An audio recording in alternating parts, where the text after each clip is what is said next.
Oke teman-teman, kali ini saya mau lanjutkan video yang kemarin ya, karena kemarin kita sudah bikin setting restoran untuk menu, meja, dan setting printer, kasir segala macam ya.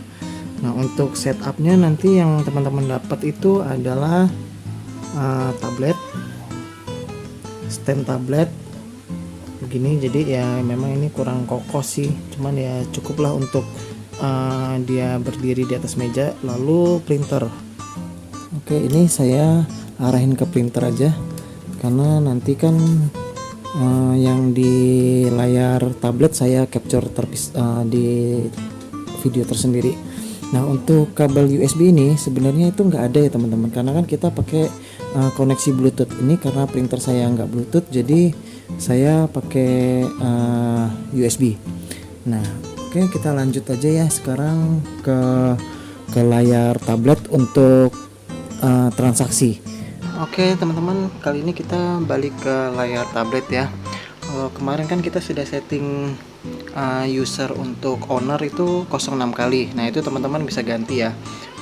Passwordnya sesuai dengan yang teman-teman mau, itu kodenya 6 digit supaya karyawan nggak bisa login ke akunnya si owner. Nah, sedangkan untuk akun kasir kemarin sudah saya buat itu passwordnya 26 kali. Kita langsung aja ya coba. Oke, ini kita sudah login di akun kasir. Dia cuma bisa order sama pengaturannya hanya sedikit ya teman-teman. Jadi dia nggak bisa akses sampai ke menu ganti harga segala macam. Dia hanya terbatas sesuai dengan kebutuhan yang sudah kita setting ya. Nah, kita langsung aja. Nah, jadi si kasir ini setiap hari tugasnya hanya melakukan order sama menerima pembayaran. Teman-teman bisa kasih tulisan untuk customer kalau tidak menerima struk pembayaran maka makanannya gratis gitu, supaya si kasir nggak bisa berbuat curang gitu ya. Oke, kita langsung aja. Misalnya ini ada customer datang duduk di meja nomor 1. Kita buka, lalu dia pesan nasi goreng dengan es jeruk. Setelah itu kita send, maka printer akan mencetak dua ini ya.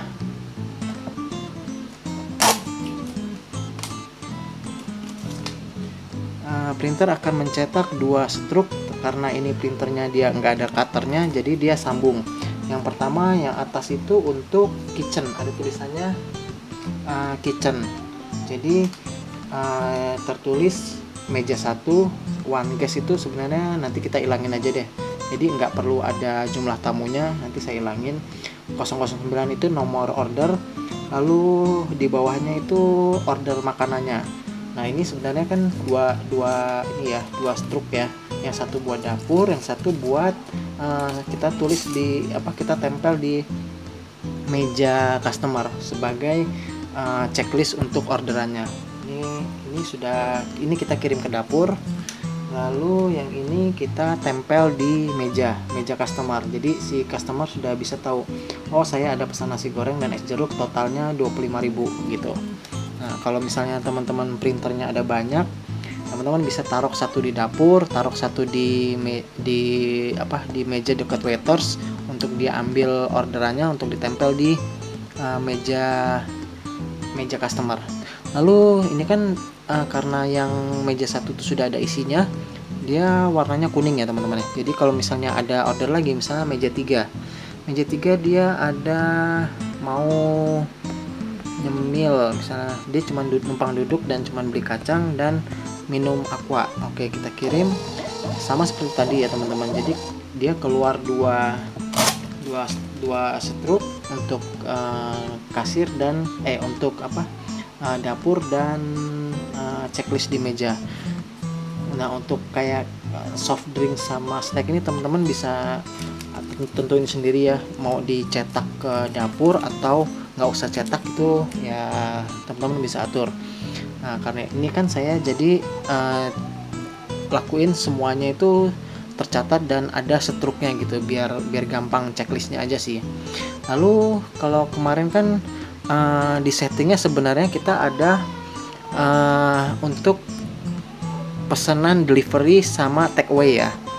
Nah, karena saya kemarin mau bikin simple supaya laporannya itu hanya satu kategori, dia nggak terbagi-bagi, ada yang bungkus take away sama ada yang delivery. Maka untuk take away dan delivery itu saya bikin di meja. Misalnya ada customer yang mau bungkus, jadi kita nggak perlu pilih tombol delivery gitu, kita tombol take away, kita pilih meja bungkus aja. Misalnya dia mau sebungkus pecel lele satu dibungkus, udah kita lakukan seperti biasa, keluar struk kayak biasa. Jadi nanti waktu si kasir ini bikin laporan, yang bungkus ini masuk ke ke daftar meja yang transaksi per meja gitu. Nah, setelah selesai makan, kan customer datang nih ke tempat kasir, maka dia akan lakukan bayar. Misalnya yang meja satu dulu mau bayar. Nah, di sini kan yang sebelah kiri sudah ada list orderannya nih, yang sebelah kiri. Sebelah kanan itu kalau misalnya dia mau nambah lagi, oke, kita coba tambah dulu ya. Misalnya dia mau tambah air aqua misalnya, oke, kita kirim aja seperti biasa. Maka orderannya akan bertambah dari 25.000 tambah 4.000 jadi 29.000 gitu. Nah, kalau dia mau bayar tinggal buka aja mejanya, lalu payment. Nah, di sini kita mau ini karena quick paymentnya saya hidupin, jadi kita klik pay aja, dia langsung bayar, langsung keluar struknya gitu. Tapi kan kita anggap dia duitnya 50 ribuan, maka kita ketik aja di sini 50.000. Nah, di sini akan ada tulisan dia kembali 21.000. Oke, kita pay. Nah, setelah kita klik pay, maka di sini akan keluar struk. Aduh, sorry ya, ini kemarin kayaknya saya ke reset lagi, jadi ini logo struknya enggak nyangkut, cuman kurang lebih beginilah ininya transaksinya teman-teman. Jadi setelah klik pay, di layar akan muncul kembali 21.000, lalu dia kembali ke menu meja dan printer akan mencetak struk untuk kasir. Nah, ini saya coba lakukan, misalnya kita udah jam 9 malam, jam 10 malam mau tutup, ini semua sudah bayar. Ini sudah bayar. Nah, lalu kita mau tutup kas nih ya. Misalnya duit di laci sudah dihitung ada berapa, lalu kita mau cocokkan. Caranya itu si kasir lakukan company report. Nah, di sini company report itu kan seperti yang kemarin saya bilang itu ininya macam-macam tampilannya. Kita yang mau ditampilin itu apa aja kita bisa pilih di sini. Table sales. Nah, kalau table sales itu kita lihat di sebelah kanan itu kan ada meja 1, ada bungkus, ada meja 2, ada meja 3. Nah, itu jumlah transaksi sama nilainya gitu. Jadi kita punya gambaran nih, oh di meja 1 itu ada 3 kali orang makan, yang bungkus ada 2 kali transaksi. Nah gitu, jadi kita bisa tahu meja mana sih yang jadi favorit gitu. Lalu kalau kita mau tampilin kategori sama ini kalau kategori amount itu seperti yang kemarin saya bilang itu jumlah nominalnya. Kalau kategori quantity itu jumlah makanannya, jumlah menunya. Nah, ini kan saya nggak perlu.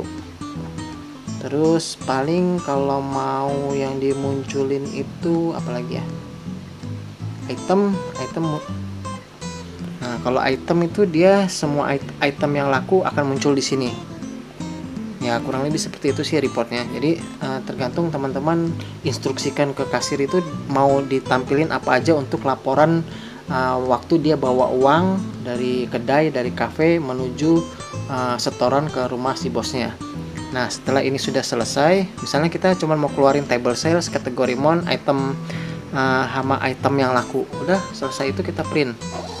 Maka di printer akan keluar ininya, rekapannya dengan nilai duit yang terkumpul yang harus di store adalah 125.000 ya, yang paling bawah ini. Nah, oke, sampai sini sih sudah si tugas kasir sih untuk hitungan duit sih sudah oke ya. Jadi waktu si kasir ini mau laporan ke si pemilik kafe, pemilik kedai. Jadi yang dia bawa adalah rekapan ini sama uang 125.000-nya gitu. Ditempelin, dibawa untuk setoran, sehingga si owner tahu oh hari ini penjualan udah 125. Nah, untuk membackup database supaya si di HP owner itu bisa lihat juga transaksi hari ini apa aja, itu kan kemarin kita sudah kasih hak akses untuk si kasir untuk backup database ya teman-teman. Jadi kita lakukan backup ke menu database, ke backup database. Kan kemarin seperti yang saya bilang, untuk tablet, untuk operating sistemnya masing-masing handphone, tablet itu kan beda-beda ya.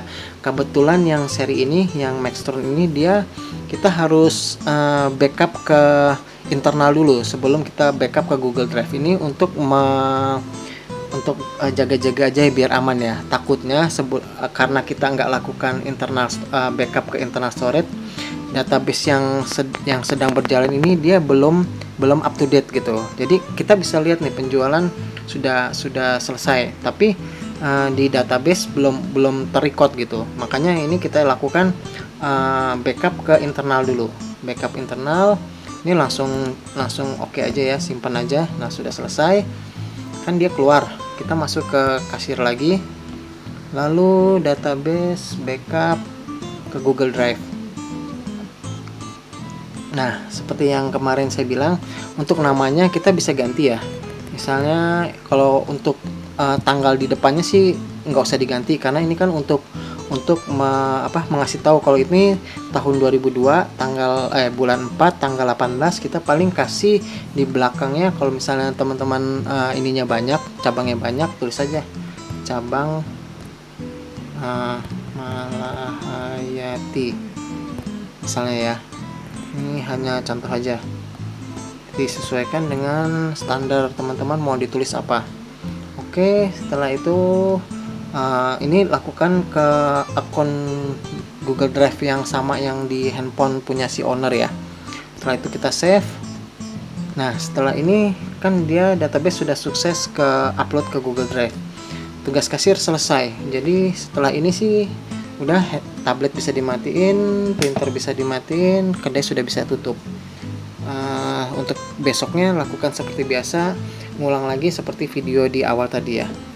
Oke, untuk